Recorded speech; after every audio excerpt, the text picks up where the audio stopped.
Part one. This is exciting. Okay, so if you're watching this, there's a high chance you're watching this because you've seen Our Flag Means Death. So, Stede Bonnet's early life. In the series, it's portrayed, with a lot of trauma, daddy issues, and so forth, but it was actually so much different. While I was reading this book, his real childhood was one of the things that surprised me the most, to be honest. So Stede Bonnet was born in July 1988, same as in the show. But his parents, Edward Bonnet and Sarah Bonnet, both died when he was young. So Stede was orphaned when he was 6 and was raised by a local widow until he reached adulthood and pretty much took everything for himself. And yeah, his father's name was Edward. His mother's name was Sarah. The fact that his father's name was Edward, I mean, that's a bit of...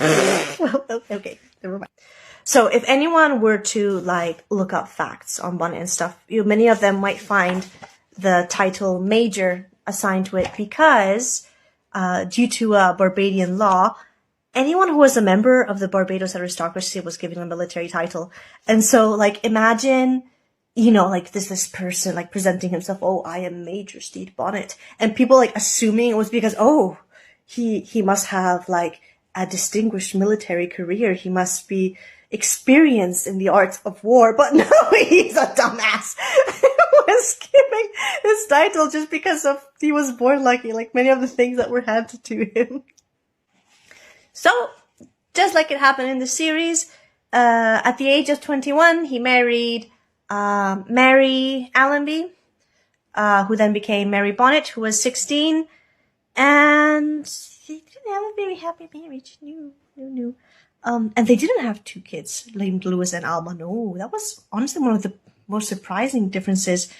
That and the fact that Stede was an orphan. But no, they had 4 kids, whose names were Allenby, Edward, Stede Jr., and Mary. So when Stede left in 1717, his youngest daughter, Mary, was just a wee little baby. And his eldest son, his first son, Allenby, died when he was little. And it is commonly thought that the loss of his child was one of the reasons why he had a breakdown and left. Okay, follow for part 2. So, last time we talked about Bonnet, early life, his marriage, his kids. And according to A General History of the Pirates, from their first rise and settlement in the islands of Providence to the present time, Bonnet was described as having some discomforts he found in a married state that eventually caused Bonnet a disorder in his mind. So he may have been actually mentally ill, or it may really have been a middle life crisis, but... So, little Bonnie Bonnet wanted to change something up in his life, and so what did he do? He decided to become a pirate. So keep in mind that even during the golden age of piracy, pirates were super romanticized. So you know how in the early 2000s you watched Pirates of the Caribbean and you were like, yeah, that was Bonnet. So in late 1716, Captain Godfrey Malbone sailed into Barbados, and Bonnet was like, "Can I buy your ship, please? Can I buy your ship, please? Can I buy..." So he bought the sloop and he modified it to his needs, adding the library and all that stuff, renamed it the Revenge, and his plan was ready.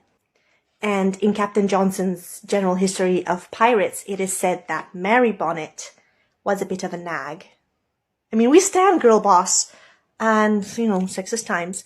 But in the book, it says she was a nag, so it's very likely that Stede did not tell her about the purchase at all. The hiring of the crew must have been pretty funny. In episode 3, man for sale! Man for sale! Check out this fabulous booty I'm walking. Okay, it would have been pretty similar. To quote from the book, The thought of Bonnet enlisting his crew is comical. Major Bonnet, in his fitted woolen overcoat, tricorn or cocked hat trimmed in gold, fashionable wig, silk stocking, and heeled leather pointed-toe shoes with gold buckles, would have stood out against the tanned, salted man of the wharves, shipyards, and taverns of Barbados. So, he managed to hire 126 men, and like it says in the series, unlike most pirates, he was paying them a wage. And, with the cover of the night, Bonnet tiptoed out of his house to live his piratical fantasy. And that was the last time he ever saw his family, historically speaking. Okay, like, comment, and follow for part 3. So, Bonnet finally had the revenge and was ready to start pirating. And unlike what you may have been led to believe, he wasn't half bad at it. Like, even from the start, he was pretty successful as a pirate. Among the first few ships he was able to raid were the Anne, the Endeavour, the Young, and the Turbot. The Turbot, however, was sailing from Barbados.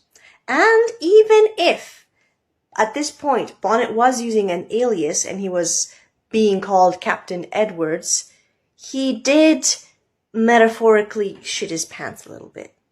So, like, after raiding the Turbot and getting all the provisions and stuff, what did he do? He set it on fire. But why did he set it on fire? He was afraid that news would reach Barbados of where he was and what he was doing. So he set a ship on fire because he didn't want his wife to know where he was. Then, after these first few adventures, like many Caribbean pirates at the time, he sailed over to the Carolinas where he would be able to, like, rest up a bit, provision a bit and stuff. And it was at this point that Bonnet set himself, like, near the harbor of Charleston, at the time known as Charlestown, to capture a few ships. And again, he was pretty freaking successful. He just put up his flag, this one here, the skull, the bone, the dagger, and the heart. And people were like, pirates, and they surrendered immediately. They saw the pirate flag and they surrendered. He didn't even have to fire a warning shot. They were just like, here, take our shit. And Bonnet was like, okay. However, the captain and crew of one of these ships, again, knew Bonnet and recognized him. And he was shitting his pants again. So, of course, what did he do? He took that captain and the crew of one of the 2 ships he captured near Charleston, put them on the other ship, sent them away, and burned the ship again, just like the Turbot. So, he was sailing with an alias, like still being called Captain Edwards, but it was kind of useless. Everyone recognized him at this point. And the 2 captains of the ships he captured walked on to Governor Johnson of North Carolina and were like, hey dude, Bonnet's fucking shit up. So the man was getting a reputation. Like, comment, and follow for part 4. So, Bonnet and his men have been pretty successful so far. But after the endeavor in Charlestown, they didn't know what to do. So they decided to try and get what they could from the Spanish wrecks. A little historical context about the Spanish wrecks. So in the year 1715, immediately after the War of Succession between England and Spain was over, there was a fleet of Spanish ships filled to the brim with gold and silver that needed to be sent back to Spain. So technically, these ships had been waiting for around a decade or so to return back to Spain with the gold and silver, but because of the war and the danger of the sea, they couldn't really do it. But now, with the relative safety of the seas of the Caribbean, and the fact that after the war, Spain was in real serious debt and really needed the money, they were like, fuck it, we're sending the ships. But soon after leaving, there was a really, really big storm that pretty much destroyed all the ships, scattering the gold like miles across the Floridian coastline.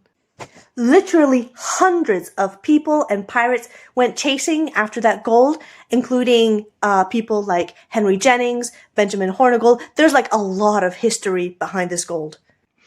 And, well, it has been at this point 2 years since the shipwreck, and like most of the gold and silver had already been plundered, but the crew of the Revenge didn't know what else to do, so they were like, well, fuck it, let's go get the gold. Or what's left of it anyway. But when they reach the site, it's not gold they find. It's a big Spanish merchant ship. Except it's not a Spanish merchant ship, isn't it? No, it's a Spanish man of war. A really big, really big freaking warship. So the Revenge is engaged in this futile battle. Half of the crew is dead. Bonnet is really severely wounded, and the remaining crew has managed to set up sail and run away as fast as they can. So Bonnet is like physically really messed up. It takes him weeks to recover. And in the meantime, the remaining crew is like, let's go to Nassau! And it is there, in the Republic of Pirates, that a destiny meeting happened. Story of Nassau and Edward teach in the next